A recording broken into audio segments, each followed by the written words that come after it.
পাক রব্বুল আলামিন বলেছে ইন্নাল্লাহা আশতারা মিনাল মুমিনিন আনফুসাহুম ওয়া আমওয়ালাহুম বিআন্না লাহুমুল জান্নাহ। আমি মুমিনের কাছ থেকে তাদের জান এবং মাল ক্রয় করে নিয়েছি।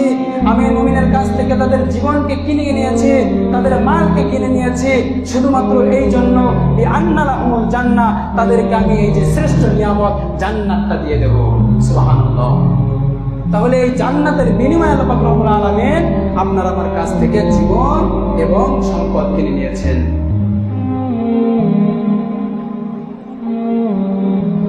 তাহলে আমাদেরকে চিন্তা করতে হবে, আল্লাহ পাক রব্বুল আলামিন যেহেতু কিনে নিয়েছেন, এই জীবনকে শুধুমাত্র আল্লাহ পাক রব্বুল আলামিনের দিকেই উৎসর্গ করতে হবে। আল্লাহ পাক রব্বুল আলামিনের দিকে বিলিয়ে দিতে হবে আপনার জীবন।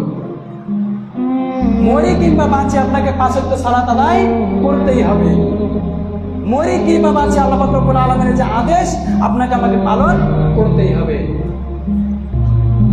এরপরে আল্লাহ পাক রব্বুল আলামিন বলেছেন জান্নাতুল জান্নাহ ইয়াকাতিলুনা ফি সাবিলিল্লাহ, এবং আল্লাহর রাস্তায় যে ব্যক্তি জিহাদ করলো, আল্লাহর রাস্তায় জীবন দিল।